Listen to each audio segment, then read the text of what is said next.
Gospel and News, l'Évangile et l'actualité.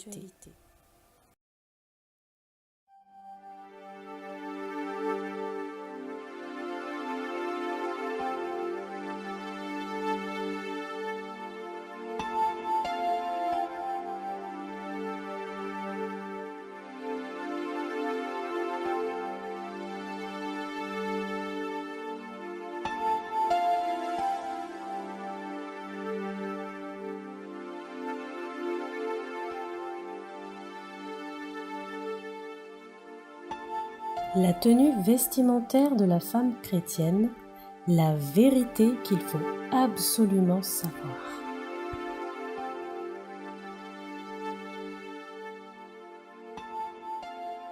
Bonjour, cher corps de Christ. Aujourd'hui, nous allons parler de la tenue vestimentaire de la femme chrétienne et de toutes les interprétations erronées que beaucoup d'intervenants ont eues par rapport à la Bible.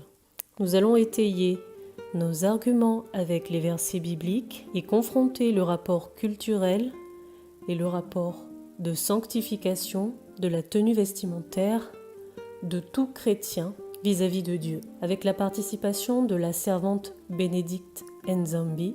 Très bonne édification à tout le monde. Shalom.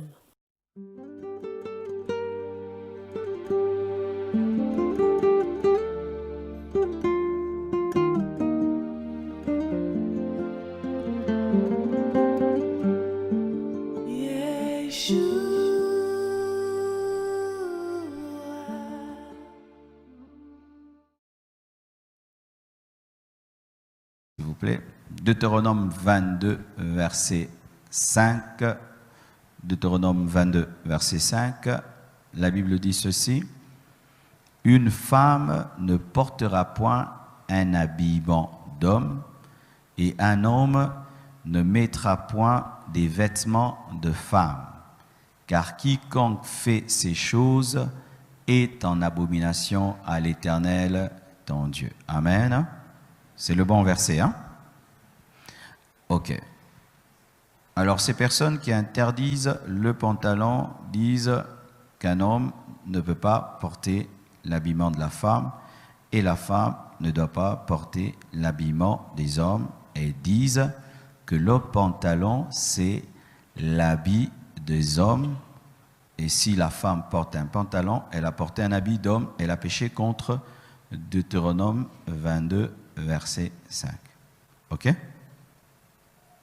Ma question, parce que moi j'aime répondre aux questions par des questions. Est-ce que le pantalon, à la base, à son origine, est un habit d'homme ou est-ce qu'il n'y a que des pantalons d'hommes?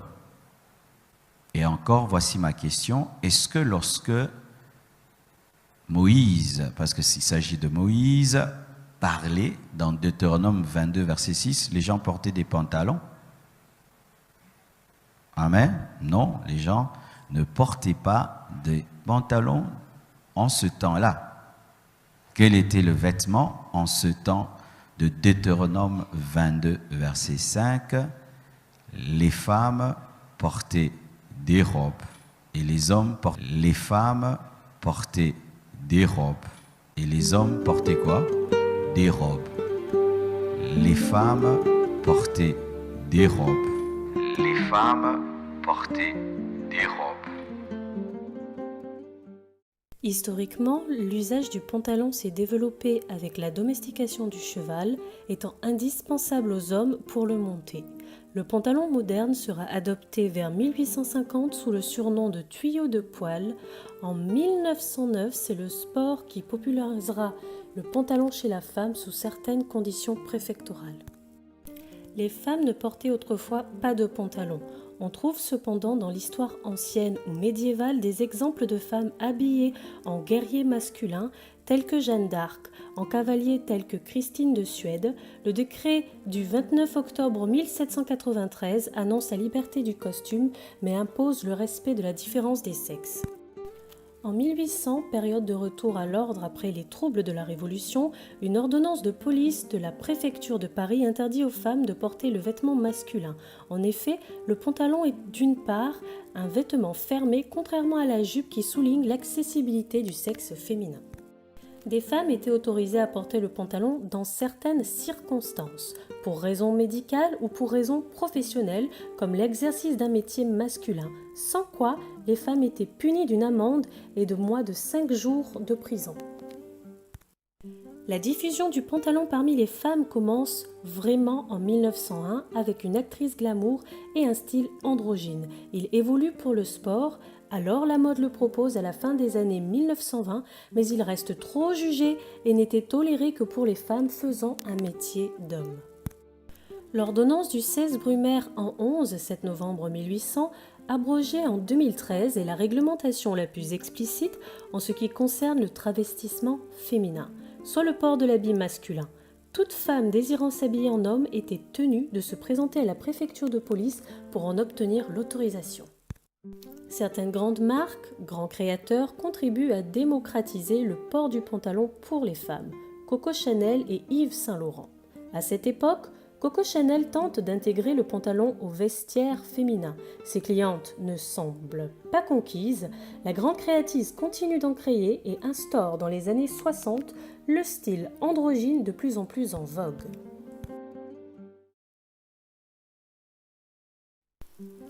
Dans ce contexte-ci, un homme pouvait porter une robe ou une soutane, mais en aucune manière une femme ne peut porter de pantalon et n'en a jamais porté par le passé. Imaginez l'époque de Moïse. Si les femmes portaient des pantalons, ceci serait invraisemblable. Même les femmes païennes égyptiennes ne portaient pas de pantalon. Les femmes du Moyen-Âge ne portaient pas du pantalon. D'ailleurs, les catholiques ont intégré ce principe. Voyez vous-même. Gospel and Music.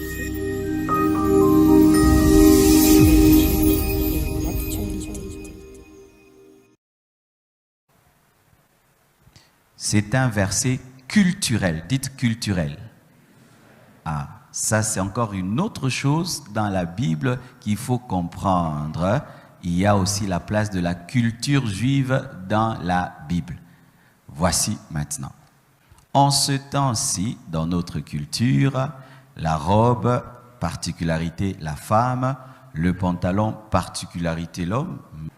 Et le jour que Versace dit, je fais sortir maintenant un autre look des vestes d'hommes, mais les boutons à droite, nous tous nous suivons, ça devient d'homme. Et demain, Versace change encore, il nous amène comme ça, Dieu aussi suit. Vous croyez de telles choses? Justement, les chrétiens ne sont pas supposés suivre Versace, Gucci, Louis Vuitton et la mode mondaine, mais Jésus. Dieu révèle la part de mystère que contient la Bible, car nous savons seulement en partie.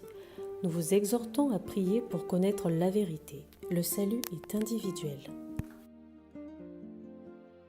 Alors, il ne faut pas porter des pantalons qui serrent. Ça, oui, je suis contre ces genres de pantalons.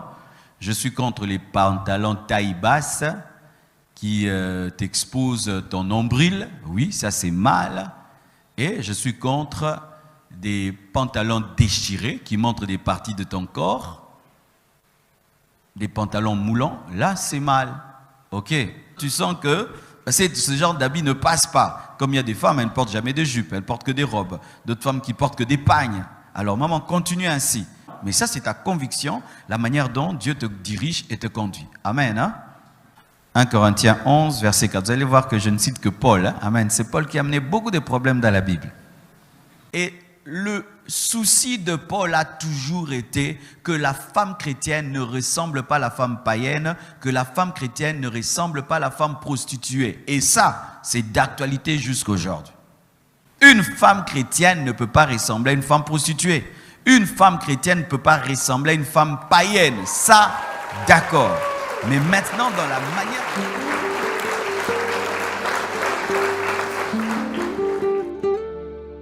Et là, je veux parler aux femmes, nous les chrétiennes. Je veux vous parler face à face. Chacune de nous, les chrétiennes et puis les servantes de Dieu.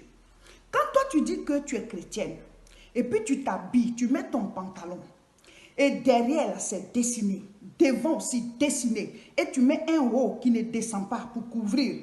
Le haut là, ça arrête à un niveau, et tout ça c'est plaqué, c'est dessiné, et tu passes comme ça pour venir à l'église, et tu t'arrêtes même à la chaire pour prêcher, ou bien tu t'arrêtes là-bas, tu chantes, tu es en train d'adorer le Seigneur, ou bien tu traverses les rues avec ça, et tu dis que tu es chrétienne, tu viens dans la maison de Dieu, tout le monde est assis, et toi aussi tu te lèves avec le derrière bien dessiné, devant dessiné, avec ton pantalon, et tu dis, Saint, Saint, Saint l'Éternel, oh Saint, et tu es en train d'adorer le Seigneur. De quelle sainteté tu parles? De quel éternel tu parles? C'est ça le problème. Si normalement nous avons le Saint-Esprit en nous. Le pantalon a une origine qui conteste la féminité de la femme.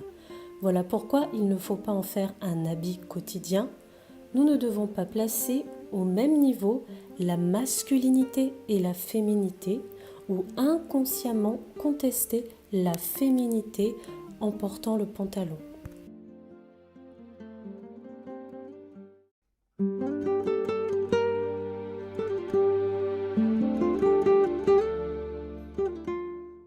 Si normalement nous avons le Saint-Esprit en nous et que nous sommes nés de nouveau, que le Saint-Esprit est vraiment en nous, il y a des vêtements, quand tu les mets là, tu sais que non. Les gens seront gênés autour de moi. Les gens seront gênés autour de moi. Donc je ne peux pas mettre ce vêtement parce que le Saint-Esprit est en moi. Vous savez, votre intimité, les parties de votre corps qui font partie de votre intimité là, ce n'est pas tout le monde qui doit voir ça. Mais on expose ces parties-là. Tu es occulte, tu es chante, tu es prédicatrice, ou alors tu diriges, tu as un rôle dans l'église. Et tout est dessiné sur toi, tu passes avec. Il faut que tu sois couverte. Parce que ton intimité, là, c'est pour toi et puis tes intimes. Quelqu'un n'est pas intime à toi, il ne doit pas voir ton intimité. Mais nous, on expose tout. En même temps, on dit on est chrétienne. Dans quel ciel on va rentrer avec ça? Vous êtes des femmes, et même, ce n'est pas que les femmes seulement, il y a des hommes aussi qui séduisent. Hein. Vous vous habillez d'une manière gênante qui fait que les gens ils sont assis, ils vous regardent, ils ne savent pas où regarder au juste sur vous. Parce que tout est gênant. C'est ça. Donc, ma soeur, il faut te couvrir bien. Il ne faut pas prendre ça en mal, mais toi, ça ne te dérange pas parce que c'est ton corps. Mais ça peut déranger les autres qui viennent à l'église, ils veulent avoir les pensées pures. Voilà, il faut savoir parler à la personne pour qu'elle puisse s'habiller bien. Tout est dessiné sur vous. Mais si vraiment tu es né de nouveau là, mais quand tu t'habilles, tu dois te demander si ça va. Est-ce que le Saint-Esprit est à l'aise en toi quand tu es habillé comme ça? Il y a ça aussi qu'il faut revoir. Ce qu'il est recommandé d'éviter en tant que chrétienne. Pantalon serré ou en vêtements quotidiens, maquillage rempli de métaux lourds, perruque, tissage, extension de kératine, talons hauts, bijoux surtout inutiles et vaniteux, vêtements impudiques et glorifiant la démonologie, fossiles, piercing et string. Nous allons comprendre qu'est-ce que la pudeur. C'est un sentiment de retenue, de gêne ou de honte qu'éprouve une personne par rapport à certaines parties de son corps. Les synonymes de la pudeur sont bonnes mœurs, décence, pudicité, la modestie, la réserve, la retenue. Donc l'homme ou la femme chrétienne, lorsqu'il s'habille, doit par sa tenue avoir de la retenue, de la réserve en cachant ses parties intimes. Par des vêtements amples, tels des robes et des femmes, quand il s'agit de femmes.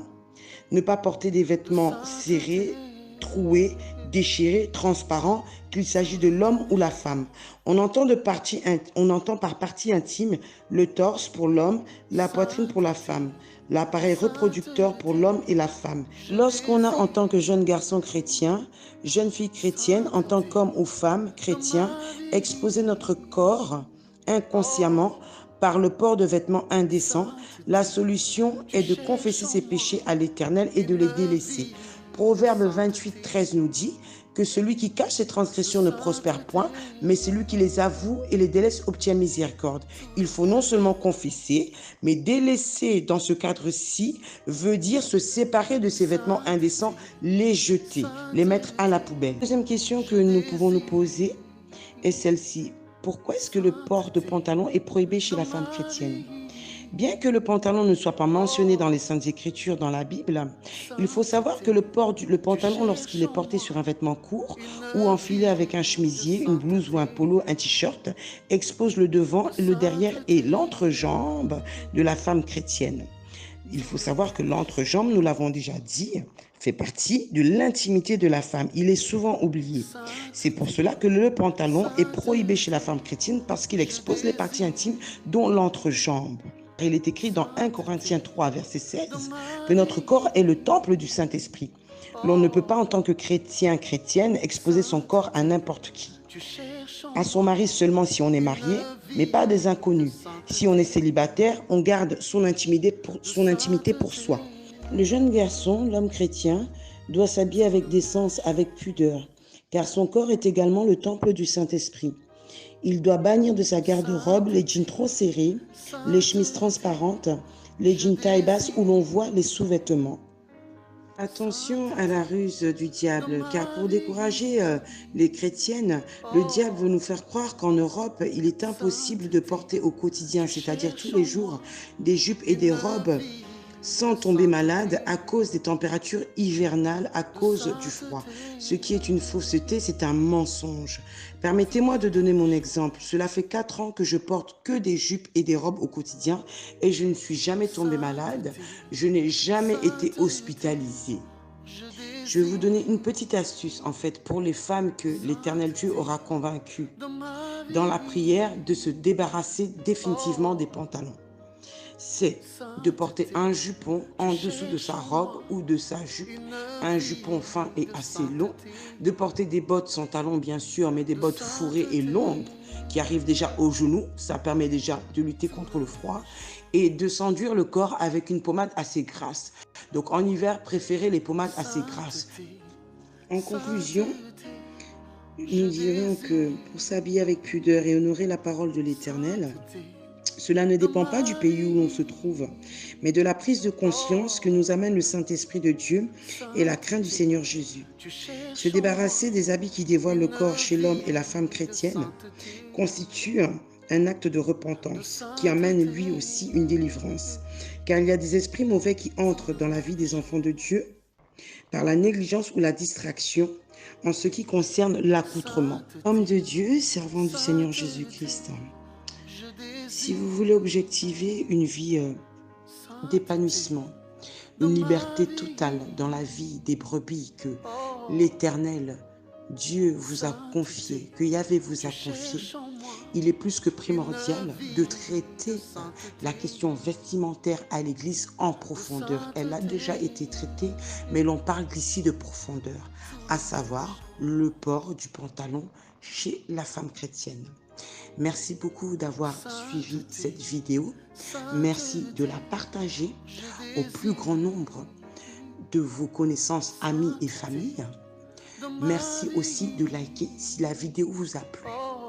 Nous avons pu compter sur notre chère et tendre sœur disponible, Stéphania. Que l'Éternel Dieu vous bénisse, qu'il vous accorde un éclaircissement total en ce qui concerne cette question fondamentale, le port du pantalon chez la femme chrétienne. Au revoir, merci.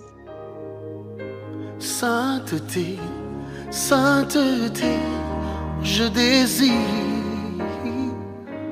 sainteté.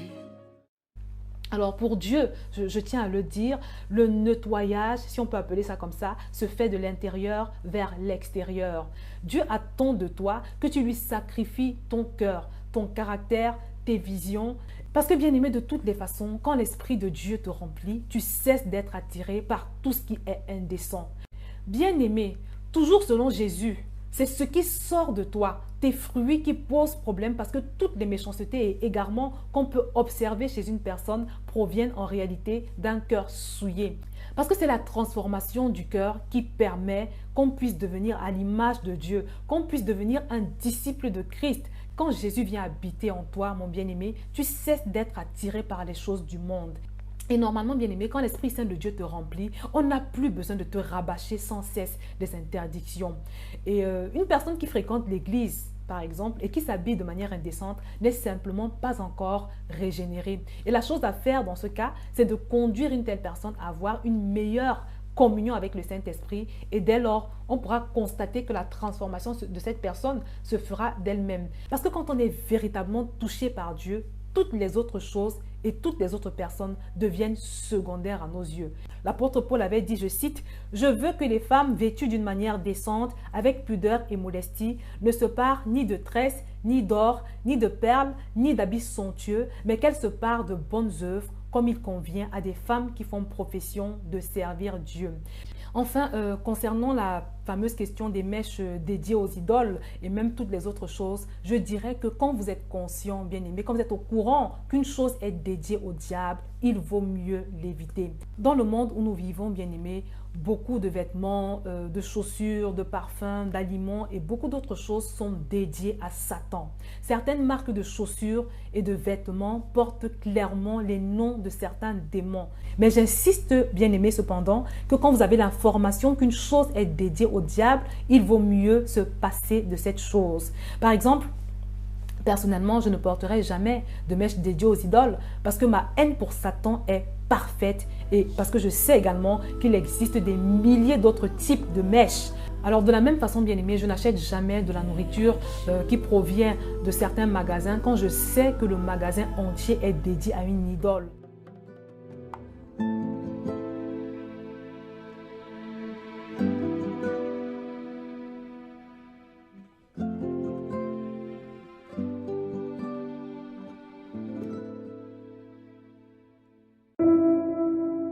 Gospel and News, l'Évangile et l'actualité.